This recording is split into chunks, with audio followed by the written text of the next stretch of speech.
हाजी सबू सिद्दीक ने अपनी शुगर फैक्ट्री पूरी तरह से बंद कर दी। ये फैक्ट्री इतनी बड़ी थी कि इसके जरिए बनाई गई शुगर पूरे इंग्लैंड में इस्तेमाल की जाती थी। बहुत कम लोग जानते हैं कि बाटा कंपनी भी मुसलमानों की थी, जिसे असहयोग आंदोलन के दौरान एक अंग्रेज ने खरीद लिया था। आपको ये जानकर शायद हैरानी हो कि भगत सिंह का केस लड़ने वाला शख्स भी एक मुसलमान था। बैरिस्टर आसिफ अली ने भगत सिंह का केस तब लड़ा जब कोई भी भगत सिंह का साथ देने को तैयार नहीं था। इंकलाब जिंदाबाद का नारा देने वाले हसरत मोहानी भी एक मुसलमान थे। उन्होंने ही भारत की आजादी की रूपरेखा तैयार की थी। इतिहासकारों के मुताबिक 1857 में होने वाले विद्रोह में 50,000 उलमाओं को फांसी दी गई और लाखों मुसलमान सरेआम कत्ल कर दिए गए। 1857 में दिल्ली से लेकर कलकत्ता की रोड पर ऐसा कोई पेड़ नहीं था जिस पर मुस्लिम उलमाओं की लाशें न टंगी हो। मुसलमानों ने ही भारत की आजादी के लिए पहली जंग लड़ी। मैसूर के सुल्तान हैदर अली और उसके बेटी टीपू भारत की आजादी के लिए शहीद होने वाले पहले शासक थे। मशहूर क्रांतिकारी अशफाकुल्ला खान सबसे कम उम्र में फांसी पाने वाले भारत के पहले व्यक्ति थे। बहुत कम लोग जानते हैं कि जय हिंद का नारा एक मुसलमान आबिद हसन सफानी ने दिया था। ये नारा आज भी भारतीय सेना और शासकीय प्रणाली में सम्मान स्वरूप इस्तेमाल किया जाता है। तिरंगे का निर्माण करने वाली सुरैया तैयब जी भी एक मुसलमान थी। उन्होंने ही भारत के राष्ट्रीय ध्वज को वर्तमान रूप दिया था। कानपुर में पैदा होने वाले अजीमुल्लाह खान ने ही मादरे वतन भारत की जय का नारा दिया था, जिसमें बाद में कुछ सांप्रदायिक लोगों ने माता शब्द को जोड़ दिया। आपको ये जानकर शायद हैरानी हो कि भारत का पहला राष्ट्रीय गीत अजीमुल्लाह खान ने ही लिखा था। बहुत कम लोग जानते हैं कि मौलाना कासिम नानोतवी ने दारुल उलूम देवबंद की स्थापना अंग्रेजों को भारत से निकालने के लिए की थी।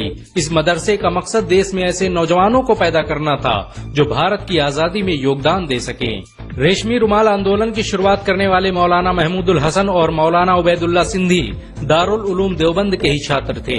मौलाना उबैदुल्ला सिंधी ने सुभाष चंद्र बोस के साथ मिलकर भारत की पहली अस्थायी सरकार की स्थापना की थी और वह भारत के पहले गृह मंत्री भी थे।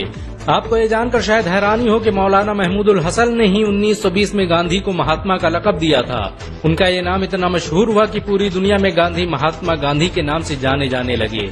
महमूदुल हसन ने ही हकीम अजमल खान के साथ मिलकर 1920 में जामिया मिलिया इस्लामिया यूनिवर्सिटी की स्थापना की थी, ताकि भारतीय शिक्षा तंत्र को अंग्रेजों के चंगुल से आजाद करवाया जा सके। आपको ये जानकर शायद हैरानी हो कि काला पानी जैसी दर्दनाक सजाओं को पाने वाले 90% से अधिक लोग मुसलमान थे। अंडमान निकोबार में आज भी सबसे ज्यादा कब्रें मुसलमानों की हैं। मुसलमानों के अलावा दूसरे लोगों ने काला पानी से बचने के लिए न सिर्फ माफीनामे लिखे बल्कि अंग्रेजों की मुखबिरी भी की। मुसलमानों ने ही अंग्रेजों के खिलाफ सबसे पहले हथियार उठाए। 1772 में शाह अब्दुल अजीज ने अंग्रेजों के खिलाफ फतवा देते हुए ऐलान किया कि अंग्रेजों की गुलामी हराम है और हर मुसलमान पर फर्ज है कि वो अपने मुल्क और देश की आजादी के लिए खुद को कुर्बान कर दे। 1857 में होने वाले विद्रोह की प्लानिंग एक मुसलमान मौलवी अहमदुल्ला शाह ने की थी। वो भारत के अकेले इंसान थे जिन पर अंग्रेजों ने 50,000 रुपए का इनाम रखा था।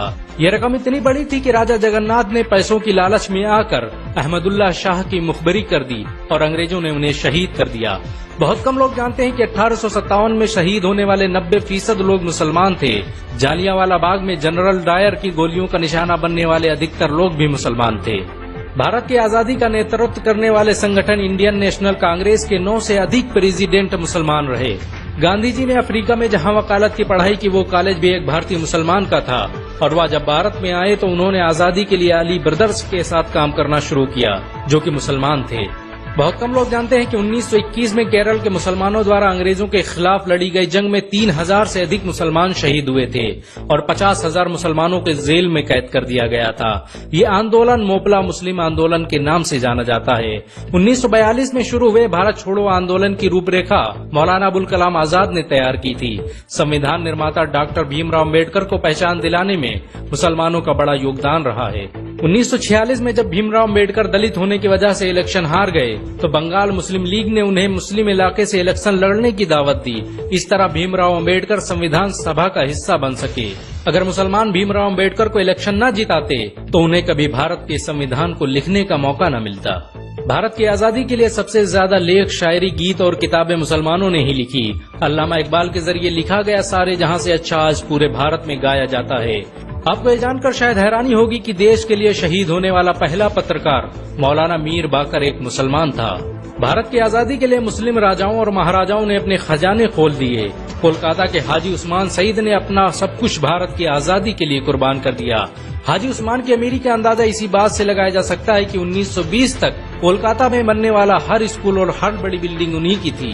कोलकाता के पहले सुपर स्टोर कैश बाजार की बुनियाद हाजी सईद ने ही रखी थी, लेकिन बाद में उन्होंने अपनी सारी दौलत देश को दान कर दी और खुद एक किराए के घर में रहने लगे।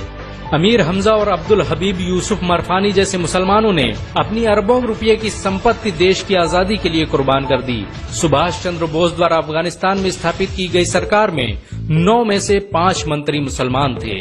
भारत की आजादी के लिए देश भर में मौजूद मस्जिदों को किलों की तरह इस्तेमाल किया गया। इन मस्जिदों में सुबह शाम हर वक्त भारत की आजादी के लिए ऐलान हुआ करते थे। आजादी के वक्त कोई मस्जिद ऐसी नहीं थी जिसकी दीवारों पर मुसलमानों का खून न लगा हो। इन सब के अलावा ऐसे करोड़ों मुसलमान हैं जिन्होंने भारत की आजादी और उसकी अस्मिता के लिए अपना सब कुछ कुर्बान कर दिया। सच तो ये है कि भारत की आजादी मुसलमानों के बगैर मुमकिन न थी। भारत आज भी आजादी के लिए मुसलमानों का एहसानमंद है।